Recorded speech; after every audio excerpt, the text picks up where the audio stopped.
Vamos então aqui continuar onde nós estávamos, percepções, sensações e sofrimentos dos espíritos, agora na questão 245. Nos espíritos a visão é circunscrita, como nos seres corpóreos, né? Ela é fechada, ela está numa gama, né? Que nós enxergamos só numa determinada frequência. É isso que ele está perguntando. Nos espíritos também a visão é circunscrita? Eles respondem não, ela reside neles. O espírito enxerga através de todo o corpo. Então nós vamos ver em algumas passagens, em algumas colocações, que um espírito vai dizer o que tem, por exemplo, numa caixa, ele enfia a mão, ele vai ver pela mão. Nós vamos ver pessoas que em desdobramento não conseguem entender direito, porque elas ficam meio perdidas, porque elas estão enxergando uma coisa e estão vendo outras que estão atrás. O espírito não usa os olhos como nós usamos no corpo físico. Ele enxerga, então ele vê 360 graus, ele vê tudo que está à sua volta. É isso que eles estão colocando. Os espíritos têm a visão é circunscrita? Não, ela reside neles. Ele vê como um todo. Para ver, os espíritos têm necessidade da luz. Eles veem por si mesmos, sem necessidade de luz exterior. Para eles não há trevas, exceto aquelas em que podem encontrar-se por expiação. Ou seja, o espírito não precisa de luz como nós a conhecemos. Ele enxerga e o campo de visão, porque nós temos um campo muito restrito de visão. Nós não enxergamos, por exemplo, como o cachorro ou o gato enxerga, como alguns pássaros. Os pássaros têm um campo de visão, eles têm zoom. Né? Nós temos um campo de visão muito limitado. Então, o que eles colocam aqui? Eles não têm necessidade de luz exterior. Para eles não há trevas, exceto aqueles que podem encontrar-se por expiação. Aqueles que estão presos na dimensão da Terra, de novo. Aqueles que estão no abismo, que estão nos umbrais. Aqueles que estão no umbral mais elevado. Então vamos ver que o André Luiz coloca. Eles estão enxergando ali no nosso lar com a luz do sol. Aí depois ele fala sobre a luz do luar. Ele coloca, né, sobre plantas, né, deve ser uma coisa maravilhosa, nós vemos isso no nosso lar, sobre plantas que absorvem a luz do sol e à noite elas brilham. Então dá para enxergar todas essas plantas à noite através do brilho dessas plantas. A gente vai ver isso em nosso lar. Mas ali ele ainda está usando a visão, né? Vamos lembrar que quando ele estava ali no umbral, né, umbral grosso, que ele estava ouvindo as pessoas, os espíritos chamarem ele de suicida, ele tinha sede, ele tinha fome. E aí nós vamos ver que ali no nosso lar o jantar é uma aguinha, né, uma sopinha, uma aguinha fluidificada com alguns elementos ali para dar uma sensação de saciedade. Então ele ainda está apegado, né, a mente dele está na dimensão da Terra. Então está ligado ainda a esses sentidos. Os espíritos mais elevados, né, como o governador, como a veneranda, né, como os espíritos instrutores, como o ministro Clarencio, por exemplo, não tem necessidade de nada disso e não estão presos, né, a essa dimensão da Terra. Eles têm a capacidade de uma visualização, de uma escuta mais sublime, de uma visão mais sublime. Então, eles veem por si mesmos sem necessidade de luz exterior. Para eles não há trevas, exceto aquelas em que podem encontrar-se por expiação, pela necessidade de estar passando naquele plano.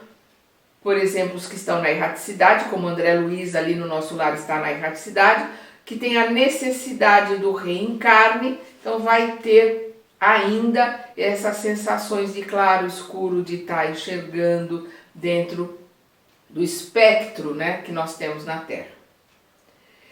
Espíritos têm necessidade de transportar-se para ver em dois pontos diferentes. Eles podem, por exemplo, ver simultaneamente nos dois hemisférios do globo. E aqui ele está colocando: como o espírito se transporta com a rapidez do pensamento, pode-se dizer que ele vê por toda parte ao mesmo tempo. Porque o espírito volita, né? Então o que é a volitação? É caminhar muito rápido, o espírito superior, né? Espíritos mais elevados. Então ele pensa em determinada coisa, ele já está lá. Ele pensa na China, ele está na China. Pensa no Brasil, ele está aqui no Brasil. Aí nós vamos ver lá as questões 88 a 92, quando nós estamos vendo aqui os espíritos respondendo sobre a ubiquidade, né? Que é a capacidade de estar concomitante em toda parte, em todos os lugares. Aí nós vamos ver aqui, quando ele fala, né? Nós vimos aqui da 88 até a 92, quando ele fala que os espíritos têm o dom da ubiquidade, né, de poder estar em dois lugares, de poderem por caminhar ou se apresentar, né? Nós até comentamos quando estudamos essa parte sobre o Dr. Bezerra de Menezes, né, que na mesma noite os seus prepostos estão dando mensagem em vários lugares, mas ele está acompanhando, ele tem essa capacidade, né, de estar em toda parte, em todos os lugares, pelo pensamento. E é o que eles estão colocando aqui. Com o espírito se transporta com a rapidez do pensamento. Pode-se dizer que ele vê por toda a parte ao mesmo tempo. Seu pensamento pode irradiar e dirigir-se para muitos pontos diferentes ao mesmo tempo. Mas essa faculdade depende de sua pureza.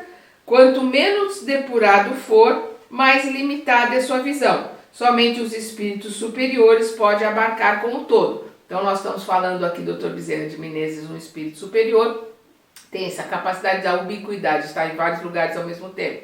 Nós vamos lembrar, né, o Eurípides Barçanufo, que se desdobrava. Aí é diferente, é bicorporiedade, né? Ele se desdobrava, deixava o corpo ali com os alunos, falava, olha, eu já volto. Os alunos já estavam acostumados, ele ia a algum lugar, se materializava, as pessoas viam, ele fazia parto, acontecia uma série de coisas. Também é uma capacidade de espíritos mais elevados.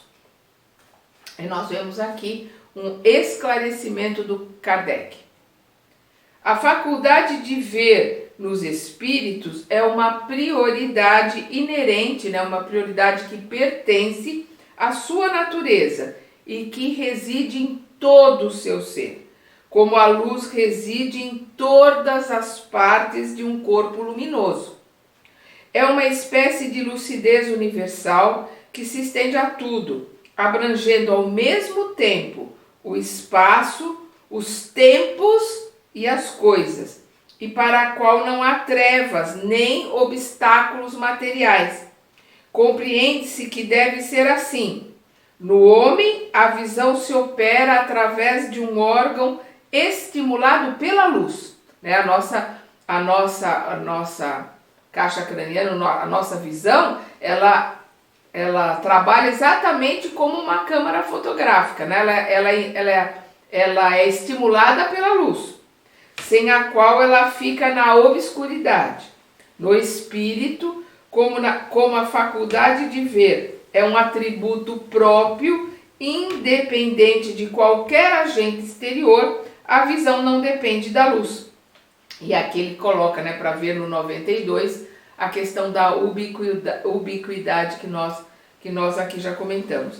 Então, não há necessidade da luz e não há barreiras. Não há uma barreira externa, nós estamos falando sempre de espíritos superiores, espíritos elevados, eles não têm barreiras para ver, não tem necessidade de luz externa, né? Então é isto que os espíritos estão esclarecendo e Kardec esclarece aqui melhor. O espírito vê as coisas tão distintamente como nós? Ele responde, olha, mais distintamente ainda, pois sua visão penetra onde a vossa não pode penetrar. Nada obscurece a visão de um espírito. De novo, estamos falando de espíritos elevados, espíritos superiores. Não existe barreira de parede, não existe barreira até de tempo. O espírito, ele pode, nós vamos ver isso em todos os livros do André Luiz, nós vemos isso principalmente no livro Libertação, né, quando o Gúbio, ele entra na mente de espíritos que estão ali naquela região umbralina, no umbral grosso, nas furnas, ali onde o Gregório é o governador. Ele entra na mente de um espírito que está numa situação terrível, e ali ele vê história, ele conta, né, essa mulher foi uma dona de escravos, esses espíritos que estão à volta dela, porque ela está com vários ovoides, né, são espíritos que eram obsessores dela, que perderam o corpo, né, de tanto ódio, de tanta raiva de ficar na monoideia. Então o Gúbio adentra na mente daqueles espíritos que são ovoides, adentra na mente daquela mulher que está naquela situação tão terrível, vê o passado, né? Ele vê a história, vê o que aconteceu, e já, não é que ele prevê, ele sabe qual vai ser o futuro, que ela vai reencarnar e vai recebê-los, né, como filhos, para que o amor corte o ódio, o amor modifique toda essa história. Então ele tem uma amplitude de visão, uma capacidade de visão enorme, porque é um espírito, já um espírito superior. Então o que ele diz aqui, o espírito vê as coisas tão distintamente como nós, mais distintamente ainda, pois sua visão penetra onde a vossa não pode penetrar. Nada obscurece a visão do espírito, né? Porque as coisas têm um campo magnético, o espírito capta, tem condições de captar esse campo magnético. Por isso que os espíritos que têm essa facilidade de captar campos magnéticos, por exemplo, a psicometria, né, a clarividência, são espíritos que conseguem entender, ter uma visão, assimilar o campo magnético que existe em volta de um objeto, por exemplo. Nós vamos ver isso também no Nosso Lar. Gente, Nosso Lar, Libertação, todos esses livros que eu estou falando estão aqui na nossa playlist, no nosso canal aqui. Basta ir lá na playlist e acessar esses livros para relê-los, para ver tudo aquilo que nós estamos comentando aqui desses livros. O espírito percebe os sons? Sim, e percebe sons imperceptíveis aos vossos sentidos obtusos, né? Tem uma faixa, um espectro de capacidade de perceber os sons, de ouvir os sons, muito maior do que o nosso. Então vamos lembrar, por exemplo, os cachorros têm uma capacidade de ouvir o apito, que é o apito de cachorro, que é um som muito agudo, muito elevado. Os cachorros têm capacidade de perceber. Os elefantes, né, eles vão para o infrassom, são sons muito baixos, que nós também não ouvimos. São sons muito baixos, mas os elefantes ouvem, eles se comunicam nesse infrassom. Né? Nós temos, por exemplo, aparelhos como o ultrassom. São sons muito altos que esses aparelhos fazem com que emitem esse som, nós não ouvimos, mas perdão, quando eles batem numa barreira, eles voltam e vão marcando se ela é muito densa, se ela é menos densa, e nós somos capazes de enxergar através da resposta de um aparelho de ultrassom. Então é o que ele diz aqui, o espírito percebe os sons? Sim, e percebe sons imperceptíveis aos vossos ouvidos obtusos, né? Dentro da mesma pergunta, o Kardec continua. A faculdade do espírito de ouvir está em todo o seu ser, assim como a de ver? Eles respondem, todas as percepções são atributos do espírito e fazem parte do seu ser. Quando ele se reveste de um corpo material, as percepções só lhe chegam através dos órgãos. Então, quando nós estamos encarnados, as percepções nos chegam através do corpo, através dos nossos órgãos.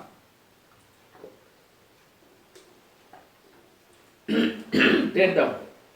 Mas, no estado de liberdade, elas deixam de ser localizadas. Perdão. Todas essas percepções são atributos do espírito. Tudo que nós temos no nosso corpo são atributos do espírito. Mas quando nós estamos encarnados, nós precisamos dos órgãos do corpo para termos essas percepções. A pele para ter o tato, os ouvidos para poder ouvir, a visão para poder ver, né?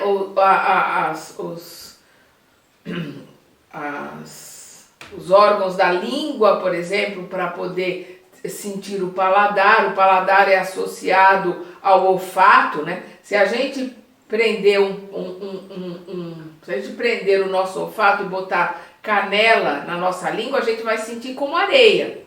A gente só vai perceber que é canela quando a gente liberar o nosso olfato, porque a percepção da canela é mais pelo olfato do que pelo paladar, né? Então, nós precisamos desses órgãos para refletir na matéria tudo aquilo que já existe no espírito, que é pleno, que é mais aberto, que é mais emancipado, digamos assim, né?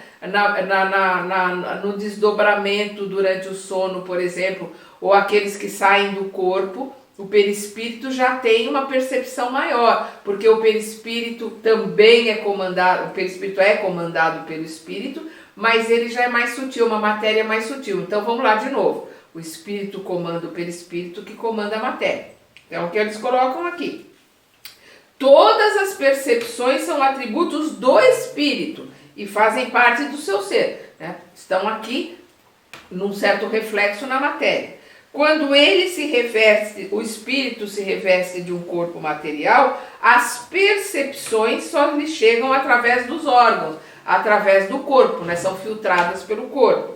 Mas no estado de liberdade, né? No estado de desdobramento, no estado de projeção, ou o espírito, né, desencarnado, no estado de liberdade, elas deixam de ser localizadas, elas estão no espírito, no corpo do perispiritual todo. Uma vez que as percepções são atributos do próprio espírito, ser-lhe-ia possível livrar-se delas? Ele pode deixar de escutar? Ou ele pode deixar de ver? Interessante. Ele coloca: o espírito vê e ouve apenas o que quer. Ele pode sim colocar, ouvir e ver aquilo que ele está comandando para ver ou está comandando para ouvir. Olha que interessante. O espírito vê e ouve apenas o que quer, isso em geral, mas sobretudo em relação aos espíritos elevados. Nós estamos sempre falando de espíritos superiores, né? Pois os que são imperfeitos, muitas vezes veem e ouvem, a despeito de sua vontade, o que pode ser útil para o seu aprimoramento. Então, o espírito imperfeito, às vezes, ele está ouvindo coisas que ele não gostaria de ouvir. Vamos lembrar lá o André Luiz no nosso lar, ouvindo que ele era suicida. Nós vamos ver espíritos obsessores, né, colocando coisas, falando coisas que o espírito não gostaria de ouvir, mas ele continua ouvindo. Porque ele está ligado a isso. Isso faz parte, né, da expiação pela qual ele tem que passar, porque ele está ligado àquele espírito por erros cometidos, né, em outras vidas. Então o que ele coloca aqui? O espírito vê e ouve apenas o que quer, isto em geral, mas sobretudo em relação aos espíritos elevados, pois os que são imperfeitos muitas vezes veem e ouvem a despeito de sua vontade, o que pode ser útil para o seu aprimoramento. Mas vamos analisar uma coisa. Quando nós temos foco, por exemplo, isso acontece comigo e deve acontecer com muita gente que está aqui me ouvindo. Quando eu estou lendo, quando eu estou estudando, às vezes o Carlos, o meu marido, me chama e eu não escuto. Às vezes né? O gato mia ou quer chamar a minha atenção, eu não escuto porque eu estou no foco. Por exemplo, no caso do gato, ele vem ele vem e bota a patinha no livro, ele empurra o livro porque ele quer chamar a minha atenção e eu estou no foco ali, não estou percebendo. O Carlos precisa vir mais perto, às vezes me chamar, porque eu não estou escutando. O meu ouvido, ele tem a capacidade de escutar, porque eu não sou surda, mas a minha mente está bloqueando o ouvir as coisas que estão chamando a atenção. Por quê? Porque eu estou no foco. Eu consigo manter o foco. É um comando que eu dou para a mente, e isso acontece. Muita gente que consegue ter o foco em determinadas coisas, e a minha mente manda esse comando. Eu estou lendo, eu estou estudando, isso está muito interessante. Isso aqui é muito importante para mim. Então eu foco naquilo, eu bloqueio os outros sentidos. Isso acontece conosco encarnados. Então, muito mais facilmente para o desencarnado, para o espírito, criar esse foco naquilo que ele realmente quer escutar, naquilo que ele realmente quer ver. Os espíritos são sensíveis à música. Então, olha o que ele está colocando aqui. Quereis vos referir à vossa música? Olha o que o Espírito pergunta, a vossa música, aquilo que você chama de música, e se ele coloca isso em 1855, 56, que é quando o Kardec está pegando essas respostas para publicar em 57, ele começa, acho que é 56, né, ele publica em 57, porque em 55 ele está ali começando a aprender com os Espíritos. Quereis vos referir à vossa música, como quem diz, a isso que vocês chamam de música? Se eles estivessem falando aqui agora, seria até mais difícil, porque nós temos umas coisas que são primitivas hoje em dia. O Espírito continua. Quereis vos referir à vossa música? O que ela é perante a música celeste? Quer dizer, o que você chama de música, o que é isso perto do que é a verdadeira música, né? A música celeste. Perante essa harmonia da qual nada na Terra vos pode dar uma ideia, nada na Terra pode nos dar a ideia do que é a música no plano espiritual, do que é a música celeste. Vamos lembrar que a palavra erudita, porque quando a gente fala, é uma música erudita, então é uma música mais sublime, é uma música mais elevada, que são normalmente as músicas que a gente chama de música erudita são os clássicos, né? A música clássica. Mas vamos lembrar que a palavra erudita quer dizer que tira o que é rude, né? É tirar aquilo que faz parte da rudeza, do primitivo. Erudito é aquilo que eleva, é aquilo que depura, é aquilo que aprimora. Então, o significado do erudito, né, que é do rude, se eu não me engano que é a palavra, é para fora aquilo que é rude, aquilo que é bruto, né, aquilo que é primitivo. Então é isso que quer dizer. Então a música erudita é a que eleva, é a que ela sublima, que tira a rudeza nossa. Então, quando ele fala aqui, quereis vos referir à vossa música, o que ela é perante a música celeste, perante essa harmonia da qual nada na Terra vos pode dar uma ideia? Uma está para a outra, ou seja, a música celeste está para a música da Terra, assim como o canto do selvagem está para a suave melodia. Então, eles consideram a nossa música aqui na Terra como o canto do selvagem. Está para uma melodia, para uma música lírica, por exemplo, né? A gente escuta, quem que não escuta? Eu sou uma que hoje escutei, né, a Ave Maria de Gounod, eu não consigo escutar sem que as lágrimas vertam, sem que eu já sou emotiva, né? Não consigo escutar determinadas músicas sem me emocionar as lágrimas, porque essas músicas mexem com a nossa essência, com o que nós somos, que nós somos espírito. Elas mexem, elas vibram no espírito, na alma, né? Que somos encarnados, elas vibram na alma. No entanto, espíritos vulgares podem sentir um certo prazer em ouvir a vossa música, pois ainda não estão capacitados para compreender outra mais sublime. Para os espíritos, a música tem encantos infinitos, devido às suas qualidades sensitivas muito desenvolvidas. Refiro-me à música celeste, que é tudo que a imaginação espiritual pode conceber de mais belo e de mais suave.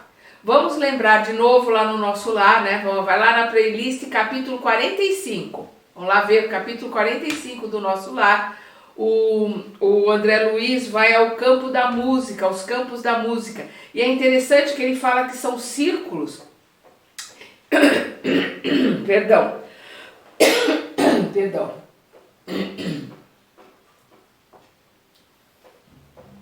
Os círculos que estão mais fora, né, os círculos que estão ali mais por fora, estão tocando músicas regionais, né, músicas da época ali que o André Luiz descreve como músicas regionais, né, devia ser bolero, samba, né, músicas populares. E no centro, né, eram concêntricos, né, e no centro, música clássica, né, a chamada música erudita. E é interessante que ele fala que nesses núcleos de músicas mais populares, músicas regionais, tem poucas pessoas. Mas no centro, ali no campo da música, onde tocava a música erudita, estava lotada. Os espíritos ali do nosso lar estavam já mais ligados às músicas mais sublimes, né? Música como nós chamamos, música erudita, né? Música clássica, música que mexe com a frequência, e nós somos energia, mexem com a alma, né? Com a nossa frequência, no caso deles, no nosso lar, mexe com o espírito, né? Os espíritos são sensíveis às belezas naturais. As belezas naturais dos mundos são tão diferentes que está longe de conhecê-las. Os espíritos são, sim, sensíveis a elas, conforme sua aptidão para apreciá-las e compreendê-las. Para os espíritos elevados, há belezas de conjunto, perante as quais as belezas dos detalhes, por assim dizer, apagam-se.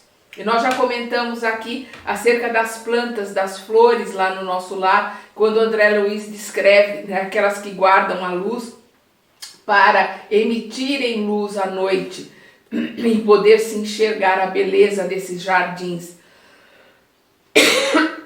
Perdão, à noite, né? Então, a beleza, nós aqui somos capazes de ver a beleza das plantas, né? Do pôr do sol, do nascer do sol, das praias, perdão, das flores, mas isso é pouco perto do que os espíritos elevados são capazes de ver, né? E mesmo os espíritos mais simples vêm e tem dificuldade de descrever. A gente vai ver a dificuldade que o André Luiz coloca para descrever a beleza do jardim da veneranda, a beleza dessas flores, como eu acabei de falar. Nós estamos muito limitados, tanto aqui encarnados como desencarnados nos planos que nós podemos ficar, nós ainda estamos limitados, é isso que eles querem dizer. Os espíritos experimentam as nossas necessidades e sofrimentos físicos. Eles os conhecem porque os sofrem, mas não os experimentam materialmente como vós por serem espíritos. Então vamos lembrar aqui, eles os conhecem porque sofrem, porque lembram, aqueles que sofrem, aqueles que vêm na reunião mediúnica, estão dizendo que estão sofrendo, estão sentindo as agruras da dor, estão sentindo frio, estão sentindo fome, eles estão cristalizados, eles estão presos, né, nessa dimensão da Terra, né, nessas forças e nessa dimensão da Terra, estão com a mente presa nesses sentimentos, nessas lembranças, por isso que eles sentem. O espírito elevou um pouco mais, ele não tem mais, como nós já falamos várias vezes, fome, sede, frio. Ele vai ter isso enquanto ele estiver preso nessas dimensões, e são as lembranças que fazem com que ele fique preso nessa dimensão. Então, eles os conhecem, as necessidades e os sofrimentos, porque os sofreram, né? Tem essas lembranças, mas não os experimentam materialmente como vós, né? Como nós que estamos aqui encarnados, por serem espíritos. Os espíritos experimentam o cansaço e a necessidade de repouso. Eles não podem sentir cansaço tal qual vós o entendeis e, consequentemente, não têm necessidade do repouso corporal, pois não possuem órgãos cujas forças devem ser restauradas. Mas o espírito repousa no sentido de que não está em constante atividade. Ele não atua de uma maneira material na sua ação. Ele não atua de uma maneira material. Sua ação é toda intelectual e seu repouso inteiramente moral. Isso quer dizer que há momentos em que o pensamento deixa de ser tão ativo e não se concentra num objeto determinado. É um verdadeiro repouso, mas não comparável ao do corpo.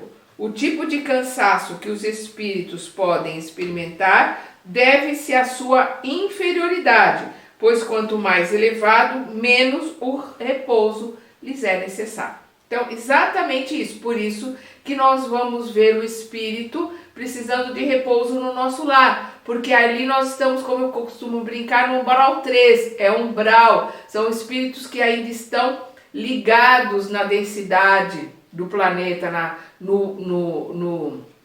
nas 24 horas do dia, né, nas necessidades que ainda existem no planeta. Então, esses espíritos precisam, nós vamos ver lá no nosso lar, Narcisa mandando o André Luiz descansar, nós vamos ver ele indo dormir, ele dorme na sala, né, da Dona Laura. Então, ainda é um espírito preso na materialidade, né, na densidade material do planeta Terra. Quando ele fala que os espíritos superiores não precisam descansar como nós descansamos, porque não tem órgãos, não se cansam. O descanso é intelectual, é através de poderem descansar a mente. Então, ele descansa parando um estudo, entrando em meditação, ouvindo uma música.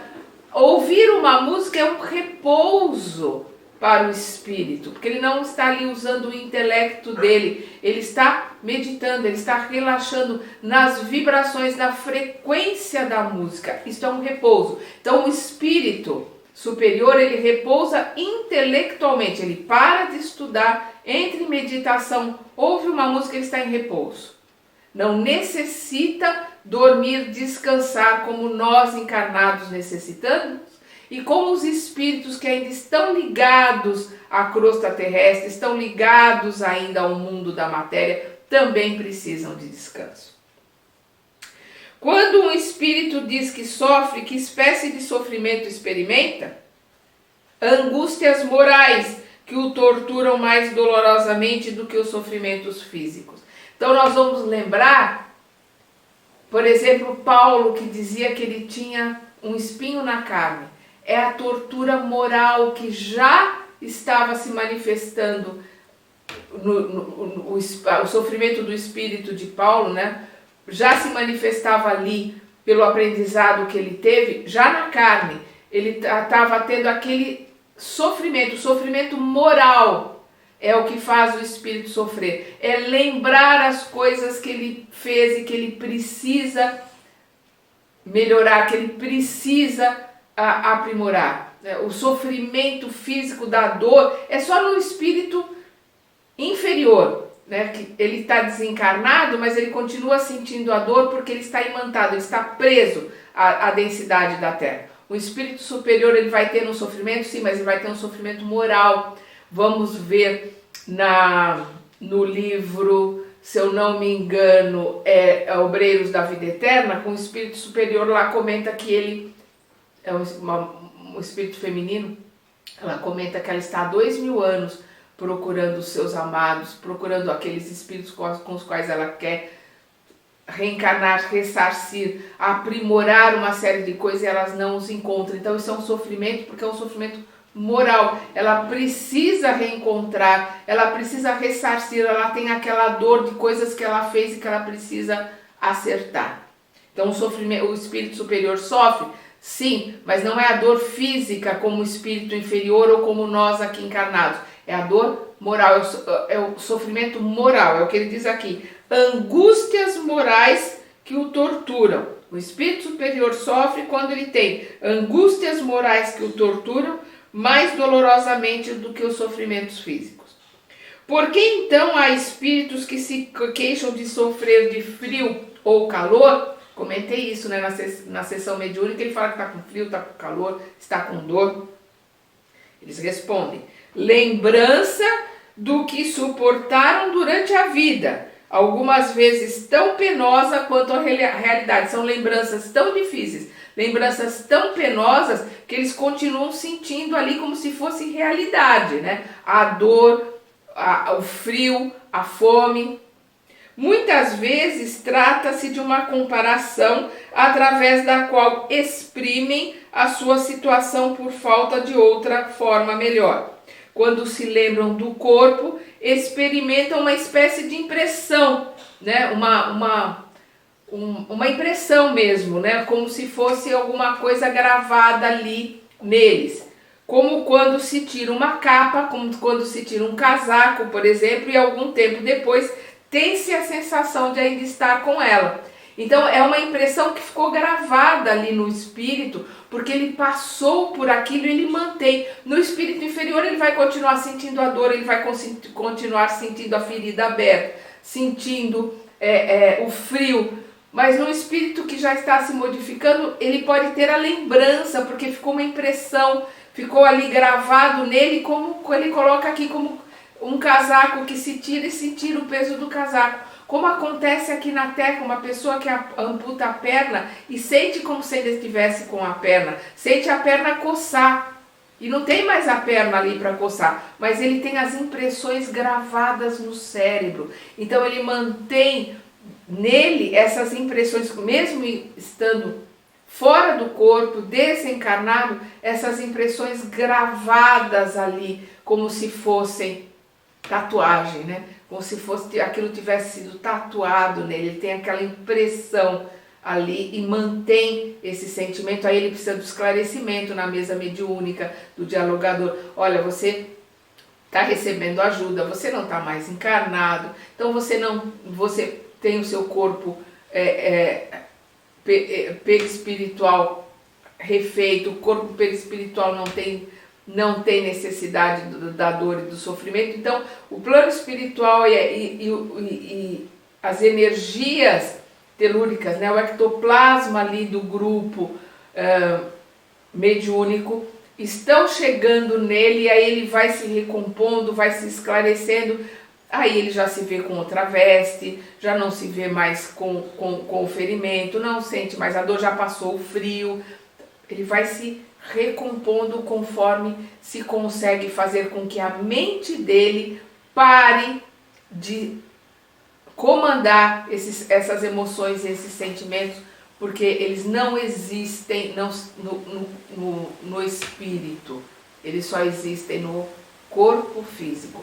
O corpo, o perispírito, que está ali se manifestando, né, que é o espírito desencarnado, ele não tem órgãos, não tem necessidade de alimentação, não tem fome, não tem frio, não tem dor. É o comando da mente destrambelhada daquele espírito que não se preparou para o desencarne, que não se preparou para a vida espiritual, que mantém nele essas lembranças e essas sensações. Então nós vamos, no nosso próximo estudo, estudar ensaio teórico sobre a sensibilidade dos espíritos, que na realidade não é uma pergunta, é uma colocação de Kardec, é um esclarecimento do Kardec. Até lá!